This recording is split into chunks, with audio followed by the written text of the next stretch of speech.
Hello there, Sarah from 17 once again, bringing you Chapter 2 in my Crysis 2 Super Soldier video walkthrough.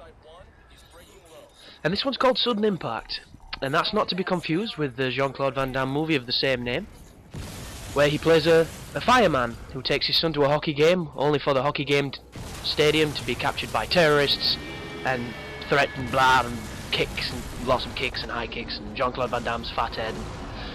But this is an interesting level because at the start of this you're going to be introduced once again to the lovely open area mechanics, and it's probably the first challenging one, and the reason for it is because it's so early in the game you still won't have the full grasp on exactly how you're supposed to play it or the best ways through it. But whenever your gun goes up like this against your chest, it means that nothing's going to happen, so you're not going to get attacked or anything like that, because it's generally just the cinematic moments so you can watch the buildings fall down and shit like that. But when you come through here, you'll notice we have a silenced pistol.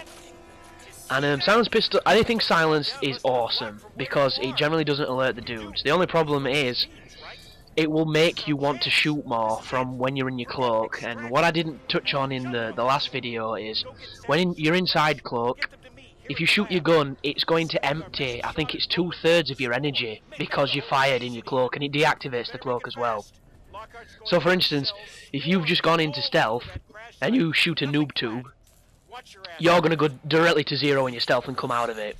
So it becomes one of those things where a good habit to get into, which I would personally recommend, is size your shot up from where you are in your cloak. Make sure you've got, adequate cover and nobody can see you, and then come out of your cloak, shoot, and then go back in it. And what that will do is that will salvage the energy so that you don't completely lose all your battery life, basically. And this area right now, you can fight through this garage. That's what I did the first time I came through, because I got a silenced pistol and I wanted to use it. But on my recording run, I'm going to stealth past these people, and I'm going to show you a pretty nice way of doing it. See that dude that just went under that fence there, that grating door or whatever the fuck it's called? Watch this, I think this fucks up. Look at that! How does that not kill a dude? That was on his head, that. But a good example there, if you noticed, my energy went down a little bit, but because it was the pistol, it wasn't too bad. I think it's all to do with how damaging the weapon you're using is. And right now, if you come out here, I've not actually seen this area before because on my first playthrough I kinda just bombed through this section, and there you go, stealth is down, headshot, stealth back on. And it's a really good way of playing because it's going to make sure that you can constantly be going into stealth and that you've got range to damage your opponents. And this dude's just going to walk back towards those other guys because if they see a body they just line up to be killed, so... But I might as well use this moment right now to tell you some of the things I like and some of the things I don't like about this game. Right there, kicking cars is awesome. That is one of the coolest things about Crysis 2. Second only to its fantastic visuals. This game looks lovely, and it'll probably look even better on a PS3 when you've got it rocked up to 1080 Ti. But for the most part, it looks beautiful. It's got really good lighting. It's got really nice environments and just a nice attention to detail for the little things, and I really appreciate them. It is flawed though. The campaign is, like I've said, it's a little too long for me personally. The AI is a little bad at times. You'll often see him running in circles and running into walls. And the Ceph aliens that you're going to fight later on, they are the most random enemy I've ever fought, because sometimes one of them will be like a Terminator. It will full on rape you from any distance, quicker before you even know you're there, and there's nothing you could have done.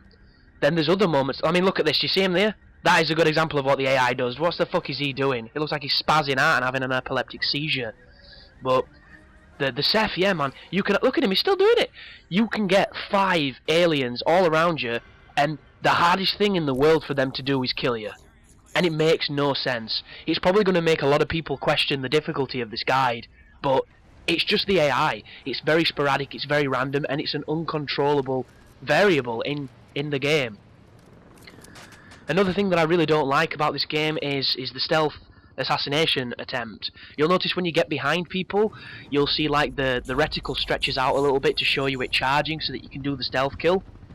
sometimes you'll find yourself in those really embarrassing moments when you knelt behind a dude waiting for it to say stealth kill, because when you press it and it doesn't say stealth kill, sometimes it'll just punch them in the back and they'll turn around and know where you are, and it'll fuck up your run.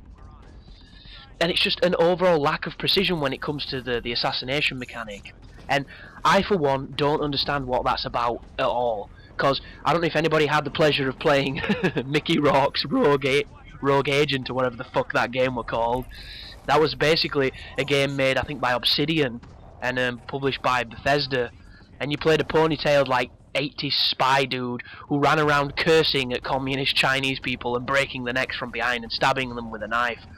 And for the most, the game was a pile of dog shit.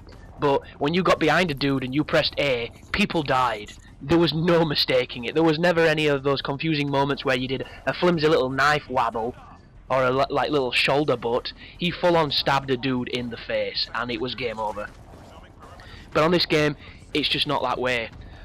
And the guns as well, you've probably not really had a chance to see at this moment in time, but when I aim down sights with any weapon, there is a ridiculous amount of idle sway. You might see it on this dude if he comes over here. Oh, there we go. See what I mean? That completely emptied my stealth because I shot. You've got to be careful here, because sometimes they can see you when you're on this roof, so it's a bit of luck, this section. But you aim down the sights with the guns. The sway is unbelievable, because I'm so used to games like Call of Duty where there is no sway and it's completely simulated. And that's another thing you'll notice on this guide. I use iron sights for the most because the optics in this game are just atrocious because of the sway.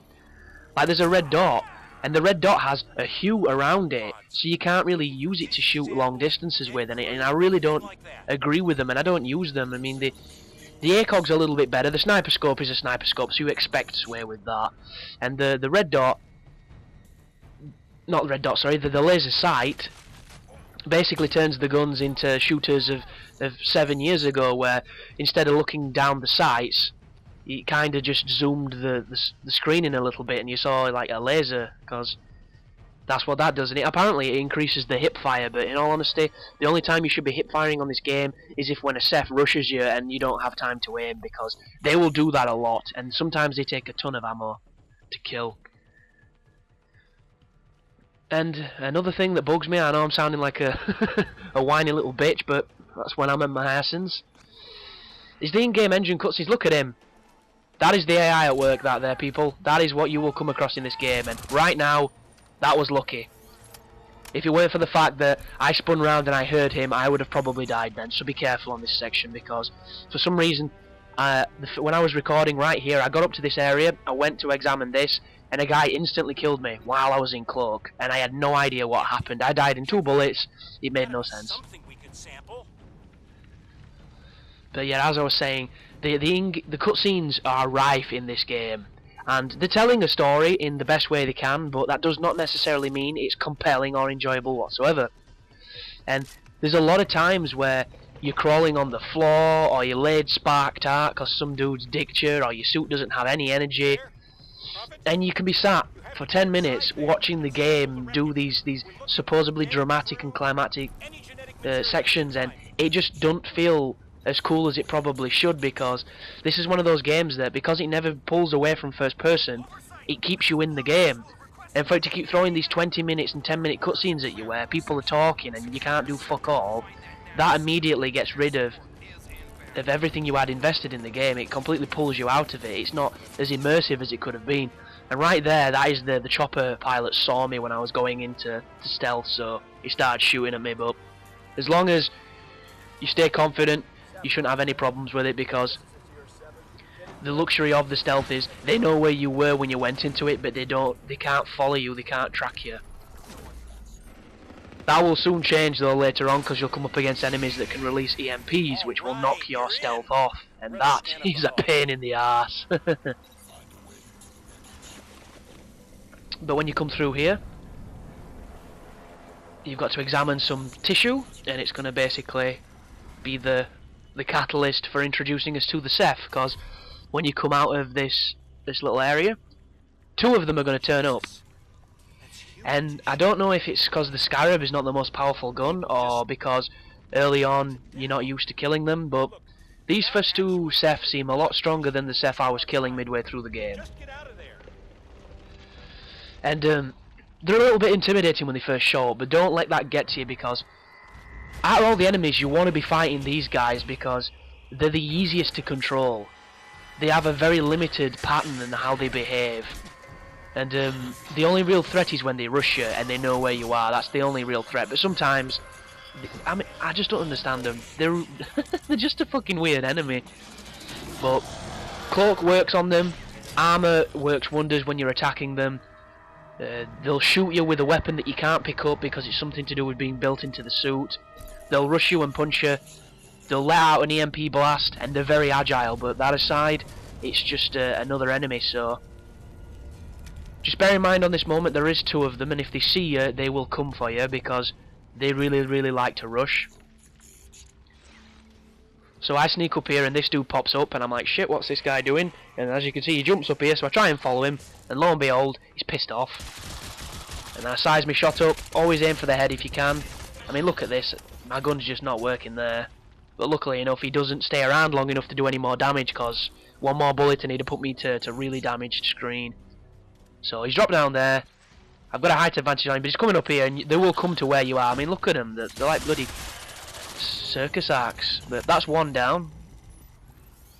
And if you go near him, you should be able to pick up his... And there we go. And this is introducing the mechanic that every time you kill a Seth, you can now get the upgrade points. But I'll go into a little bit more detail on that on the second part of this level. So, once again guys, thanks for watching, and you take care now.